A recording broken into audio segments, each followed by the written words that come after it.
পৃথিবীর ইতিহাস থেকে আপনার নাম একদিন মুছে যাবে। আপনি একাই কবরে শুয়ে থাকবেন, আপনার আত্মা ইল্লিনে না গিয়ে সিজ্জিনে চলে যাবে। পৃথিবীর কোনো মানুষ আপনাকে মনে রাখবে না, আপনি একা একাই আযাব ভোগ করতে থাকবেন, কেউ আপনাকে বাঁচাতে আসবে না। এই ফোনের ওজন কম, কিন্তু কিয়ামতের মাঠে এর ওজন বোঝানো খুব কঠিন হবে।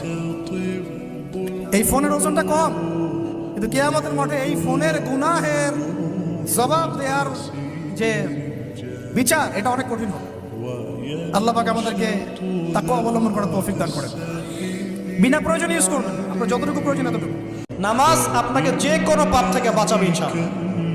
ভাই জেনা করছেন, নামাজ পড়েন। পর্নোগ্রাফি দেখেছেন, তাও তওবা করে নামাজ পড়েন। আপনি হারাম অ্যাফেয়ার্সে আছেন, হতাশ হয়েন না, নামাজ পড়েন। গোনা ছাড়তে পারছেন না, নামাজ পড়েন। সুদ খাচ্ছেন, নামাজ পড়েন। আপনি পতিতালয়ে গিয়েছেন, নামাজ পড়েন।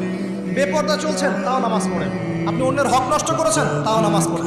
যে পাপই করেছেন, নামাজটা পড়েন। নামাজ আপনাকে সমস্ত পাপ থেকে বাঁচিয়ে রাখবে। তা আল্লাহ বলছেন, টেনশন করো না, কষ্ট পেও না, তোমার রব তোমাকে ছেড়ে দেননি। ওয়ালা সাউফা ইউতিকা রাব্বুকা ফাতারদা, তোমার রব তোমাকে শীঘ্রই দান করবেন আর তুমি সন্তুষ্ট হয়ে যাবে।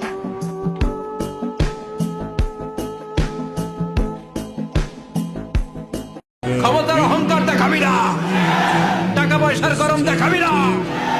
2 দিনের টাকার মালিক হয়ে ওর পা জমিনে লাগে না, এরকম টাকা আছে না নাই?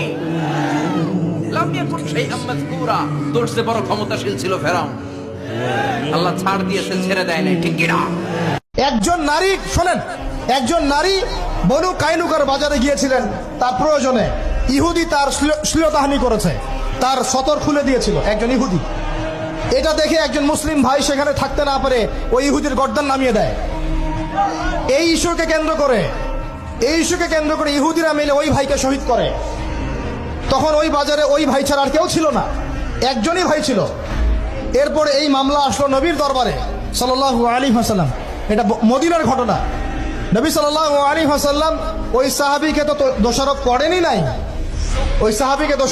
নাই, বরং নিজে বর্ম পরে অন্য সাহাবীদেরকে বলেছেন, তোমরা বের হও, আমরা বনু কাইনুকা আক্রমণ করবো, ওকে এখান থেকে বের করে দেবো।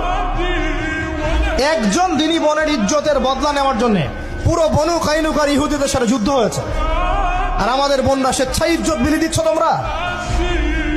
তোমরা হচ্ছে মাটির তলে চলে যাও, তোমাদের বেঁচে থাকার চেয়ে মাটির তলে চলে যাও। তোমরা নিজেরা স্বেচ্ছায় ইজ্জতের বিসর্জন দিচ্ছ। ইসলাম বলেছেন, তোমার চেয়ে যে খারাপ অবস্থানে আছে তার দিকে তাকাও, যে ভালো আছে তার দিকে তাকিও না। হ্যাঁ, যে ভালো আছে তার মতো আপনি হওয়ার চেষ্টা করবেন। আপনার গোল থাকবে। I am not talking about the goals and plans, your plan and goal should be bigger and bigger.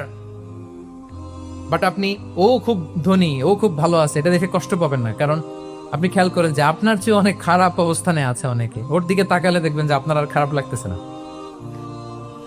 Sheikh সাদি রাহিমাহুল্লাহ, বিখ্যাত কবি, নাম শুনেছেন না? ওনার একবার পায়ে দেওয়ার মতো জুতা ছিল না। কি ছিল না? সবাই বলুন, কি ছিল না? জুতা। তো উনি একবার রাস্তা দিয়ে হাঁটতেছেন, হঠাৎ দেখেন এক লোকের 2টা পাই নেই। কি নাই? শুকরগুজার হলেন, চিৎকার করে বললেন আলহামদুলিল্লাহ, যে আল্লাহ অনেক ভালো আছি, আমার জুতা নাই এজন্য মন খারাপ, ওর তো পাই নাই। হ্যাঁ, এজন্য বেঁচে যে আছি এজন্যই আলহামদুলিল্লাহ।